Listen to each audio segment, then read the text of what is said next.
Hello বন্ধুরা, welcome. আবারও আপনাদেরকে স্বাগতম আমার নতুন ব্লগে। তো আজকে চলে আসলাম আবার একটা হিমু গল্পের দ্বিতীয় পার্টটি নিয়ে, যেটা আমার কাছে খুব ইন্টারেস্টিং লেগেছে। আশা করি আপনাদেরকেও অনেক ভালো লাগবে। তো আপনাদের বলবো, এখনও যারা হিমু উপন্যাসটি পড়েননি, আশা করব খুব শীঘ্রই উপন্যাসটি পড়বেন। আশা করি অনেক ভালো লাগবে।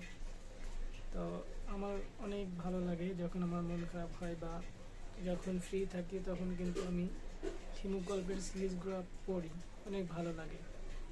তো আপনাদের বলবো আপনারা পড়বেন, আশা করি অনেক ভালো লাগবে।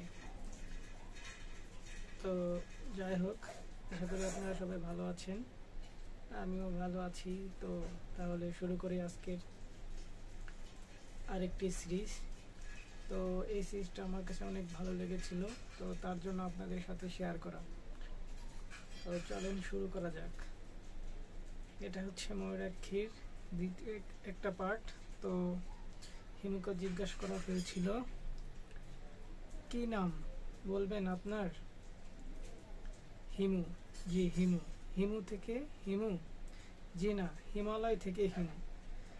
এটা হচ্ছে হিমুকে কোশ্চেন করা হয়েছিল, তো আপনার নাম কি? তখন হিমু বলেছিল, আমার নাম হিমু। হিম থেকে হিমু, সরি, হিম থেকে হিমু। আচ্ছা, তো জি না, হিমালয় থেকে হিমু। তখন সে বলে, আপনার ভালো নাম? বলে হিমালয়। ঠান্ডা করছেন? না, ঠাট্টা করছি না।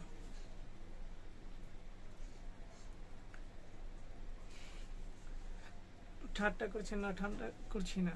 আমি পাঞ্জাবি পকেট থেকে ম্যাট্রিকের সার্টিফিকেট বের করে এগিয়ে দিলাম। হাসি মুখে বললাম, সার্টিফিকেটে লেখা আছে দেখুন। ঈশা হতভম্ব হয়ে বলল, আপনি কি সার্টিফিকেট পকেটে নিয়ে ঘুরে বেড়ান? জি জি, সার্টিফিকেটটা পকেটে রাখি। হিমালয় নাম বললে অনেকেই বিশ্বাস করে না, তখন সার্টিফিকেট দেখায়। ওরা তখন বড় ধরনের ঝাঁকি খায়। আমি বলে উঠলাম। এসা বলল, আপনি কি চলে যাচ্ছেন? হ্যাঁ। তো অনেকেই হচ্ছে হিমুর যে নাম, এটা বিশ্বাস করে না, যার কারণে কিন্তু হচ্ছে হিমু তার সার্টিফিকেটটা সাথে রাখে। সাথে রাখার কারণ হচ্ছে এটা মানুষকে দেখায়, তখন মানুষ কিন্তু বিশ্বাস করে। দেন তখন তারা মানে একটু ইসে পড়ে যায়। ওকে, তো আপনি কি চলে যাচ্ছেন? হ্যাঁ। এখন যাবেন না, একটু বসুন। আমরা যেহেতু কখনোই কোনো তাড়া থাকে না। আমি বললাম, রাত 9টা মতো বাজে। এমন কিছু রাত হয়নি, কিন্তু বাড়িতে মনে হচ্ছে নিশ্চিত, কারো কোনো সারা শব্দ নেই। বুড়ো মনে হয় এই ফ্ল্যাটের নয়, পাশের ফ্ল্যাটের। আচ্ছা, রাত 9টা বাজে এটা বললো। এসা আমার সামনে বসে আছে, তার চোখে অবিশ্বাস্য এবং কৌতূহল একসঙ্গে খেলা করছে। সে অনেক কিছুতেই জিজ্ঞেস করতে যাচ্ছে, আবার জিজ্ঞেস করতে ভয় পাচ্ছে না। আমি তাদের কাছে নিতান্ত অপরিচিত একজন। আমার দাদিমা রিক্সা থেকে পড়ে মাথা ফাটিয়েছেন। আমি ভদ্রমহিলাকে হাসপাতালে নিয়ে মাথা ব্যান্ডেজ করে বাসায় পৌঁছে বেতের সোফায় বসে আছি। এদের কাছে এই হচ্ছে আমার পরিচয়। আচ্ছা, হিমু তার সংক্ষিপ্ত পরিচয় দেওয়ার পরে, মানে সংক্ষিপ্ত পরিচয় দিল। তো দেওয়ার পরে আবার বলল, আমি খানিকটা উপকার করেছি। উপকারের প্রতিদান দিতে না পেরে পরিবারটা একটু অস্থির মধ্যে পড়েছে। ঘরে বোধ হয় চা পাতা নেই। চা পাতা থাকলেও এতক্ষণে চা চলে আসতো। প্রায় আধা ঘন্টা হয়েছে, এর মধ্যে চা চলে আসার কথা। আমি বললাম, আপনাদের বাসায় চা পাতা নেই, তাই না? এসা আবারও হকচকিয়ে গিয়ে বিস্মিত গোপন করতে পারল না। গলায় অনেকখানি বিস্মিত নিয়ে বললাম, না নেই।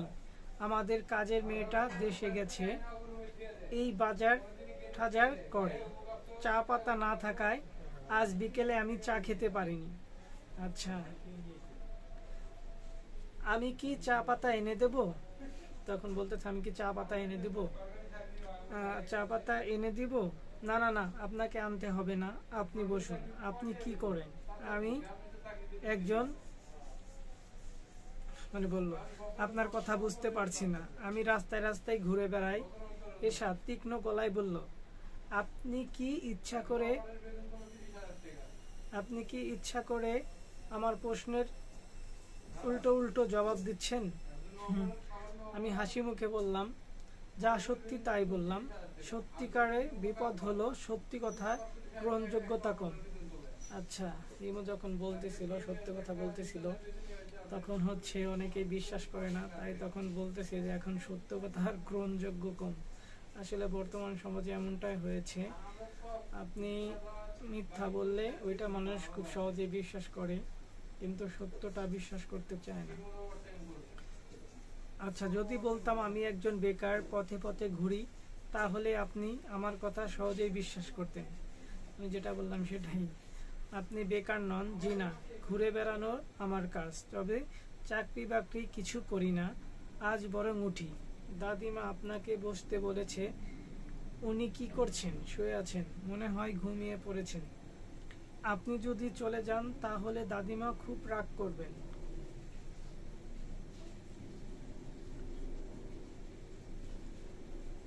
তাহলে বরং অপেক্ষাই করি। আমি বেতের ছোপায় বসে অপেক্ষা করছি।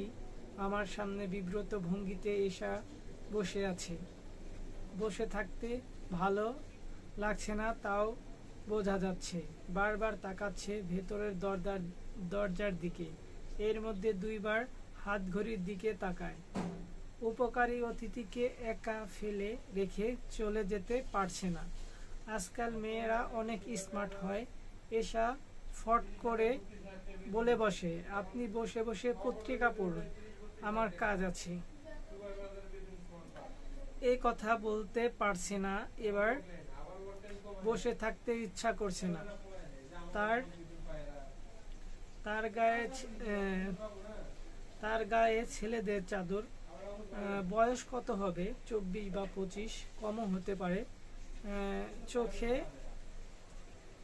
চোখে মোটা ফ্রেমের চশমা এবং হয়তো বয়স বেশি লাগছে। গায়ের রং শ্যামলা, রংটার একটু ভালো হলেও মেয়েটি দারুণ রূপবতী বলা যেত। শীতের দিনে ঠান্ডার মেঝেতে মেয়েটা খালি গলায় এসেছে। একটা ইন্টারেস্টিং, খালি পায়ে এসেছে, এটা ইন্টারেস্টিং। যেসব মেয়ে বাসায় খালি পায়ে হাঁটাহাঁটি করে তারা খুব নরম স্বভাবের হয় বলে আমি জানি। আচ্ছা, পেশা অস্তিত্বর সঙ্গে বলল, আপনার পরীক্ষা আছে। আমার পরীক্ষা আছে, আমি পড়তে বসবো। মানে হিমুর থেকে চলে যাওয়ার জন্য মানে করছে, তো মানে অপরিচিত, মানে নানা অজুহাত দেখাচ্ছে। তো একা বসে বসে থাকতে কি আপনার খারাপ লাগবে? খারাপ লাগবে কেন? পত্রিকা থাকলে দিন, বসে বসে পত্রিকা পড়ি। আমাদের বাসায় কোনো পত্রিকা রাখা হয় না। ও আচ্ছা, টিভি দেখবেন? টিভি ছেড়ে দেই। আচ্ছা দিন। এসা টিভি ছাড়লো। ছবি ঠিক মতো আসছে না, ঝাপসা ঝাপসা ছবি। এসা বলল, অ্যান্টেনারের তার ছিঁড়ে গেছে বলে এই অবস্থা। আমার অসুবিধা হচ্ছে না, আমি খুব লজ্জিত যে আপনাকে একা বসিয়ে রেখে চলে যেতে হচ্ছে। লজ্জিত হবার কিছু নেই। তখন হচ্ছে হিমু বলল যে লজ্জিত হওয়ার কিছু নেই। আচ্ছা, আপনি কাইন্ডলি পাশের চেয়ারটাতে বসুন, ওই চেয়ারটা ভাঙ্গা, হেলান দিলে পড়ে যেতে পারে। আমি পাশের চেয়ারটা এসে বসলাম। কিছু কিছু বাড়ি আছে যারা কোনো কিছু ঠিক থাকে না, এটা বোধহয় সেরকম একটা বাড়ি। দেওয়ালে আঁকা বাঁকা ক্যালেন্ডার ঝুলছে, যার পাতা উল্টানো হয়নি। ডিসেম্বর মাস চলছে, ধুলা জমে আছে। আমি ক্যালেন্ডারের থেকে দৃষ্টি ফিরিয়ে তাকিয়ে টিভির দিকে। নাটক হচ্ছে, মাঝখান থেকে একটা নাটক দেখতে শুরু করলাম।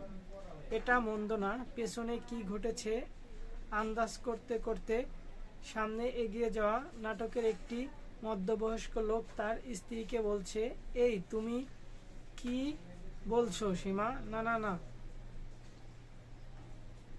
তোমার এ কথা আমি গ্রহণ করতে পারি না বলেই ঢেউ ঢেউ করে মুখ বাঁকিয়ে কান্না।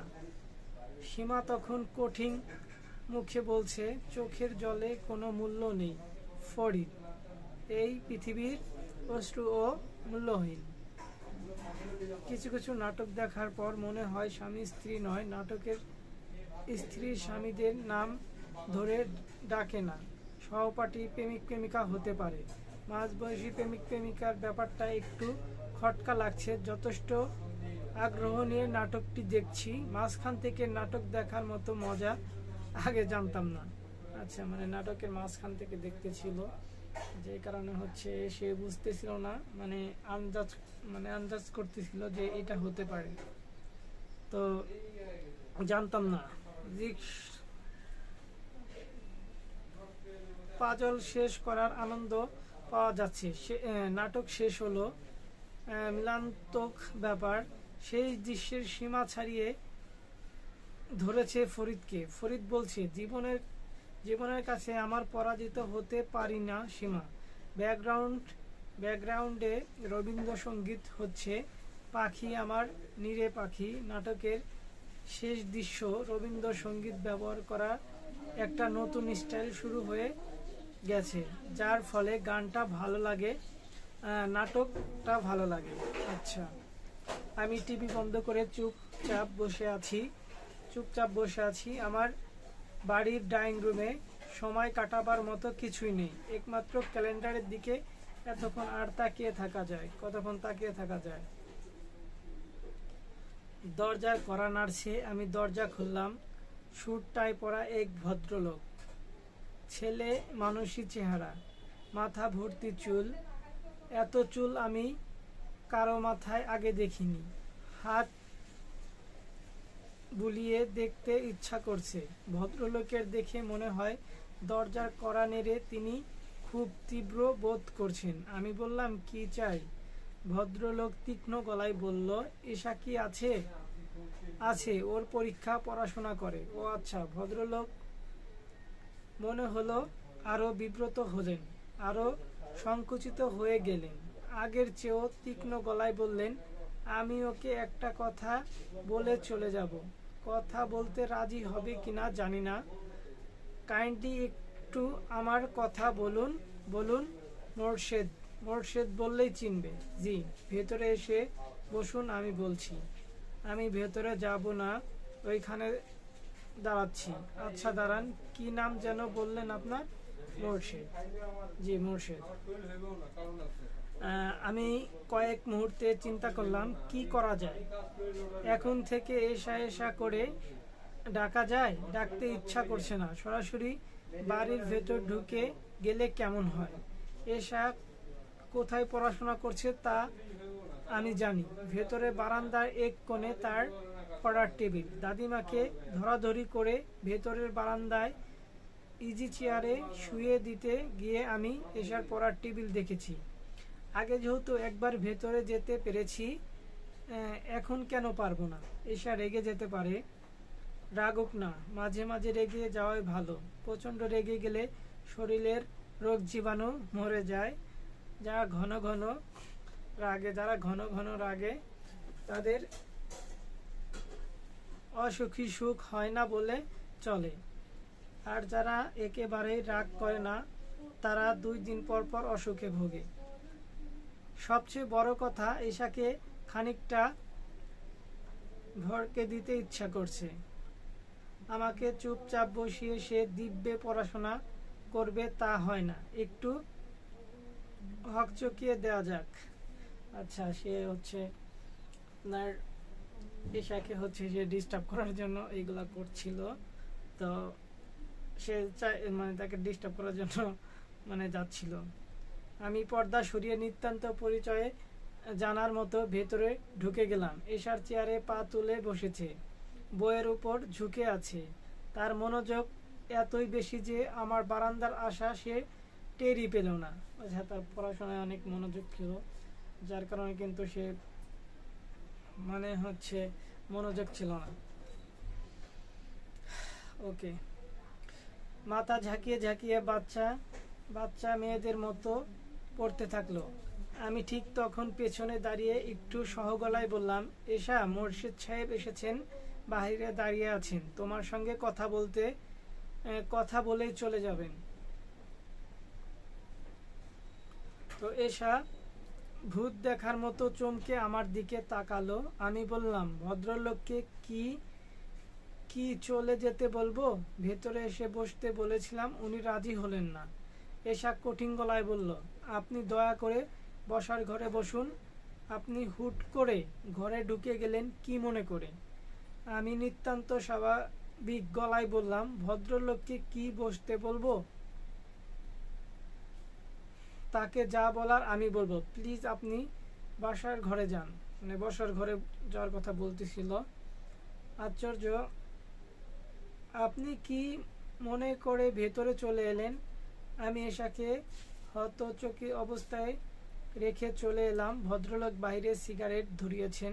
আমাকে দেখে অস্ত্র সিগারেট ফেলে অপ্রান্ত ভঙ্গিতে হাসলেন। আমি বললাম, ভেতরে গিয়ে বসুন, এশা আছে। আমাকে আমাকে বসতে বলেছে তা বলেনি, তবে আমার মনে হচ্ছে আপনি ভিতরে গিয়ে বসলে খুব রাগ করবে না। আমি বরং এইখানেই বসি, এখানেই থাকি, আপনি আচ্ছা থাকুন। তখন সে হচ্ছে ভিতরেই বসলো এবং ওইখানেই থাকলো। আচ্ছা,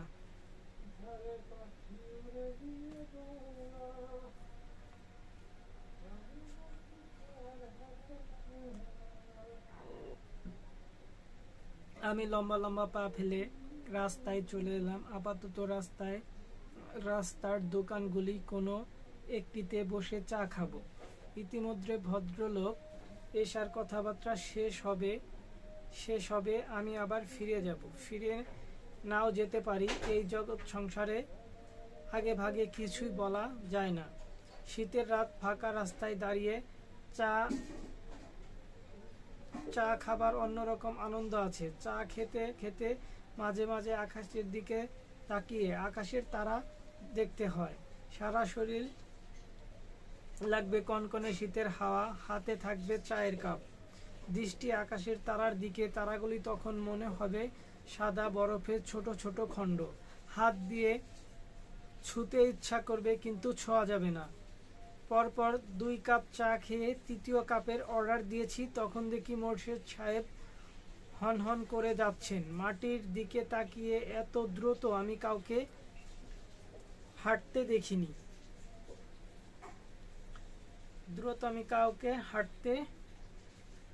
দেখিনি। আচ্ছা, মোর্শেদ সাহেবকে দেখলো এবং সে মানে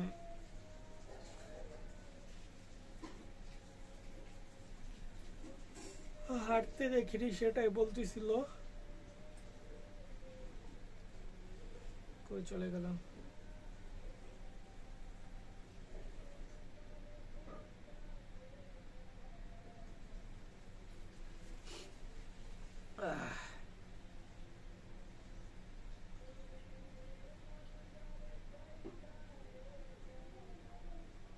দ্রুত আমি কাউকে হাঁটতে দেখিনি। আমি বললাম, এই যে ভাই মোর্শেদ সাহেব। ভদ্রলোক থমকে দাঁড়ালেন, খুব অবাক হয়ে তাকালেন। নিতান্তই অপরিচিত কেউ নাম ধরে ডাকলে আমরা যেমন অবাক হই, সেই রকমই অবাক। ভদ্রলোক আমাকে চিনতে পারছেন না। আশ্চর্য, আত্মভোলা মানুষ তো। আমি বললাম, চা খাবেন মোর্শেদ সাহেব? আমাকে বলেছেন, হ্যাঁ, আপনাকে বলেছি। আপনি কি আমাকে চিনতে পারছেন না? জি না, একটু আগেই দেখা হয়েছে। ভদ্রলোক আরো বিস্মিত হলেন। আমি বললাম, এখন কি চিনতে পেরেছেন? তিনি মাথা নেড়ে বললেন, জি জি জি। মাথা নাড়ার ভঙ্গি দেখেই বুঝতে পারছি তিনি মোটেও চেনেননি। আমি বললাম, এশার সঙ্গে কথা হয়েছে? জি হয়েছে। তখন আমাকে চিনতে পেরেছিল। আমি এশার ছোট মামা। এশাকে ডেকে দিয়েছিলেন। আপনার স্মৃতিশক্তি খুবই ভালো। আমি অবিশ্বাস্য, এশার ছোট মামা না, সেটা কোনো বড় কথা না। এশা আপনার সঙ্গে কথা বলেছে, এটাই বড় কথা। এশা কথা বলেনি। জি না, আমাকে দেখে প্রচণ্ড রাগ করলো। আপনি তো জানেন ও রাগ করলে কেঁদে ফেললো। তারপর বলল, বের হয়ে যাও, এক্ষুনি বের হও, আমি চলে আসছি। আচ্ছা, হচ্ছে ঈশার একটা স্বভাব ছিল যে যখন সে রেগে যেত, রেগে গেলে অল্পতেই মানে কান্না করে দিত। এইটাই হচ্ছে। তো চলে এসেছি, ভালো করেছেন, আসুন চা খাওয়া যাক। আমি চা খাবো না, চা খেলে রাতে ঘুম হয় না। তাহলে চা না খাওয়াই ভালো। এশা আপনার কে হয়? ও আমার স্ত্রী। আমি তাই আন্দাজ করছিলাম। চলুন যাওয়া যাক, চলুন। বড় রাস্তার গিয়ে ভদ্রলোক রিক্সা নিলেন। খিলগা যাবেন। রিক্সাওয়ালাকে বললেন, 132 নম্বর খিলগা, একতলা বাড়ির সামনে একটা বড় আম গাছ আছে। রিক্সাওয়ালাকে একইভাবে বাড়ির ঠিকানা দিতে আমি কখনো শুনিনি। তিনি রিক্সায় উঠে বসে আমার দিকে তাকিয়ে বললেন, ছোট মামা, আপনি কোন দিকে যাবেন? আসুন আপনাকে নামিয়ে দেই। আমি আমি ঈশার ছোট মামা নই, কিন্তু মনে হচ্ছে ভদ্রলোক এইসব বলা অর্থহীন। তার মাথায় ছোটখাটো কাঁটা ঢুকে গেছে। সে কাঁটা দূর করা এত সহজ সম্ভব না। আমি বললাম, মোর্শেদ সাহেব, আমি উল্টো দিকে যাব।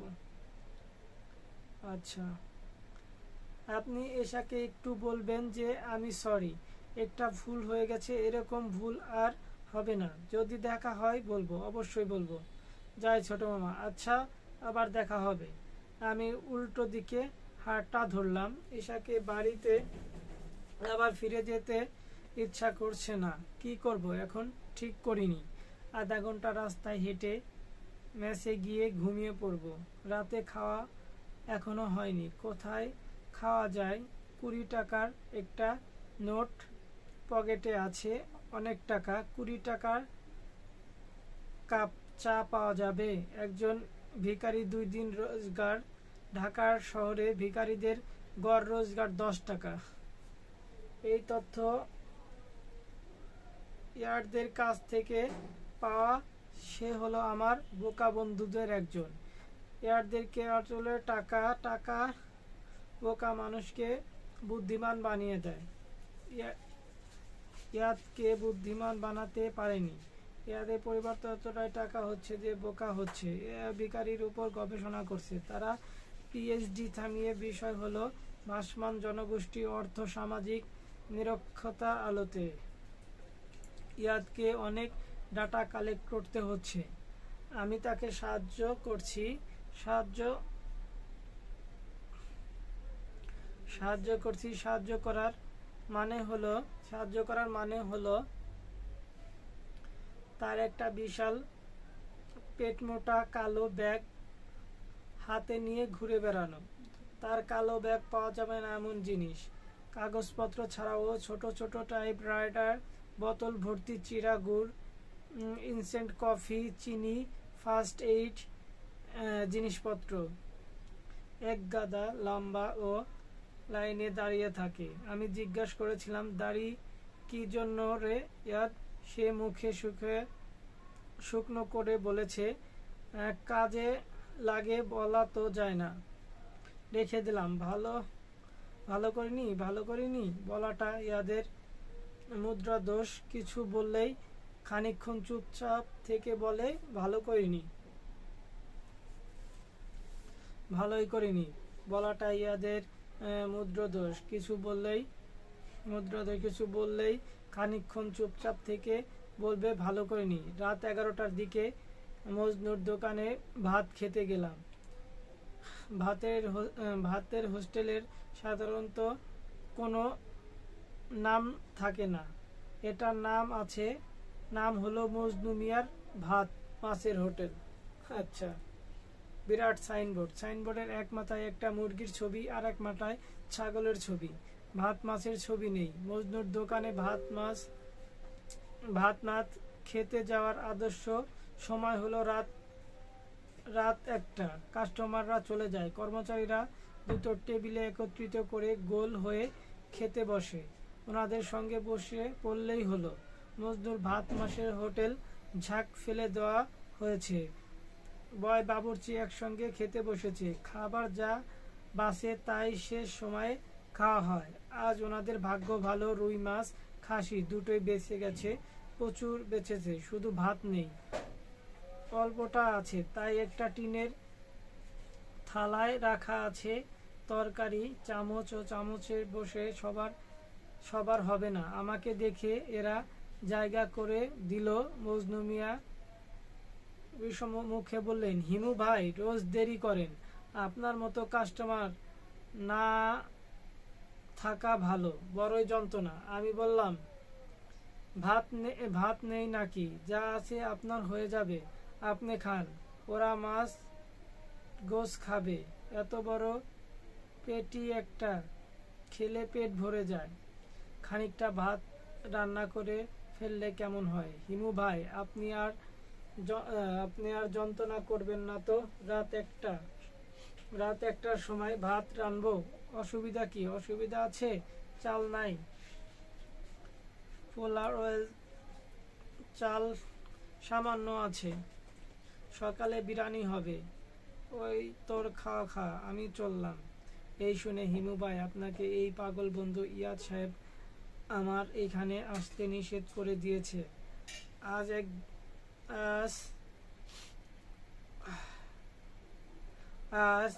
একদিনে দুইবার এসেছে আপনার খোঁজে, দুইবার খুবই যন্ত্রণা করেছে বলে চা দিলাম। চা বলে কাপ পরিষ্কার হয়নি, গরম পানি দিয়ে ধুয়ে দিন, আমি ডাবল দাম দিলাম। গরম পানি দিয়ে ধুয়ে চা মুখে দিয়ে থু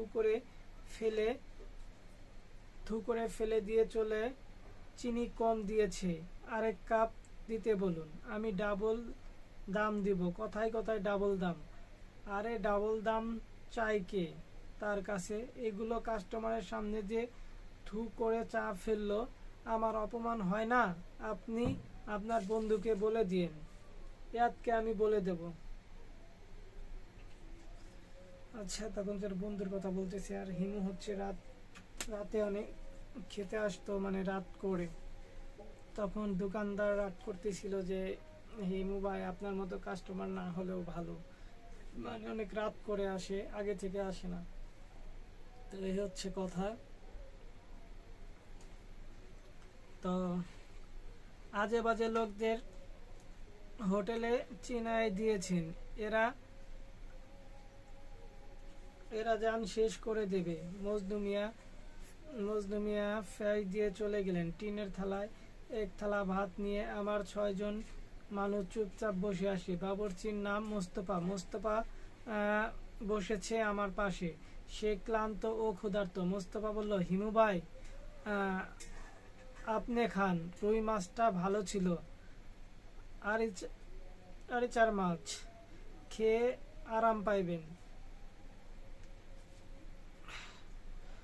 আমি একা ভাত খাবো, আপনারা শুধু তরকারি? অসুবিধার কিছু নেই ভাইজান, অসুবিধা আছে, চুলা ধরান, পোলাওয়ের চাল বসিয়ে দিন, পোলাও রান্না করে ফেলুন, ভালো মাছ আছে, পোলাও দিয়ে আরাম করে খাই। বাবুর্চি অন্যদের দিকে তাকায়, সবাই চোখে চকচক করছে। আমি বললাম, মাছের তরকারি ঠান্ডা হয়ে গেছে, গরম করতে হবে, চুলা তো ধরাতেই হবে। মোস্তফা তীক্ষ্ণ গলায় বলল, মালিক শুনলে খুব রাগ হইব। শুনবে কেন? শুনবে না, তাছাড়া আগামী 2 দিন মালিক দোকানে আসবে না। পোলাও বসাইয়া দিন, সকালে এই জন্য মুরগি কাটা আছে, মোরগ পোলাও বসাইয়া দিমু ভাইজান। আইডিয়া মন্দ না, যাহা 52 তাহাই 65। পোলাও তখন হচ্ছে মোরগ পোলাও, অসুবিধার কি? এতক্ষণ লাগবে? ডাবল আগুন দিয়ে রান্নায় আধা ঘন্টার মামলা ভাইজান। দিন ডাবল আগুন, সিঙ্গেল আগুনে আজকাল কিছুই হয় না। মজনু মিয়ার মাছ ভাত দোকানের কর্মচারীদের চোখে মুখে আনন্দ ঝলমলে করতে লাগলো। আমি বললাম, রান্না বান্না হোক, আমি আধা ঘন্টা পর আসবো। চা বানায়া দেই ভাইজান, বৈশা বৈশা গরম চা খান। চা খেয়ে খিদে নষ্ট করব না, ভালো ভালো জিনিস রান্না হচ্ছে। আমি চলে গেলাম তরঙ্গী ডিপার্টমেন্টের স্টোরে। ডাকাডাকি করে মুজিব সাহেবের ঘুম ভাঙলাম। তিনি স্টোরের ভেতরে ঘুমান। মুজিব সাহেব দরজা খুলে সহজ গলায় বললেন, কি দরকার হিমু বাবু? হ, বোতল ঠান্ডা কোক দিন তো। ছ বোতল ঠান্ডা কোক দিন তো। মুহির সাহেব 6টা বোতল পলিথিন ব্যাগে করে নিয়ে এলেন। একবারও জিজ্ঞাসা করলেন না রাত 1:30টায় কোক কি জন্য। মুহিব সাহেব সঙ্গে টাকা নেই, টাকা পরে দিয়ে যাব। জি আচ্ছা, আপনি আমার জন্য একটু দোয়া করবেন হিমু ভাই।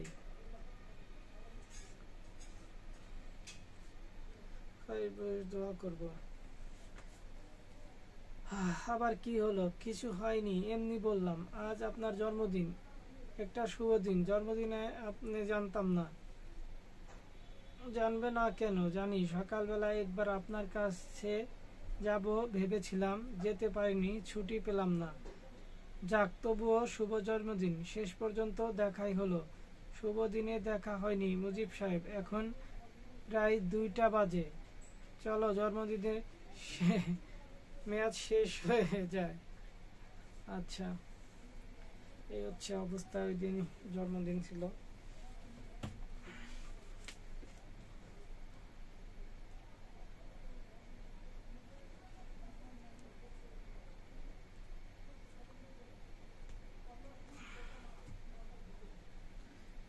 মুজিব সাহেব দুঃখিত চোখে তাকিয়ে রইলেন।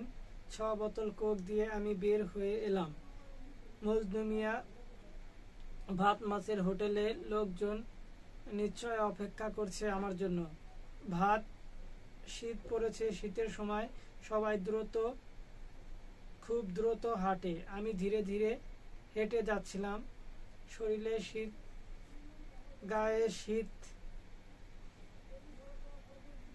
গায়ে শীত মাখিয়ে হাঁটতে ভালো লাগছে।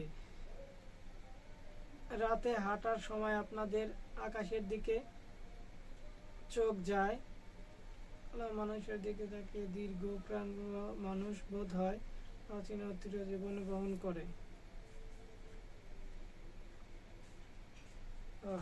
এই হচ্ছে।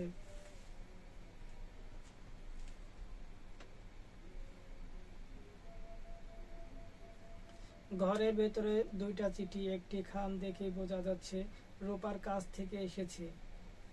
আচ্ছা, কার্ড পেপারে ধবধবে সাদা খাম। খামের এক মাথায় রূপালি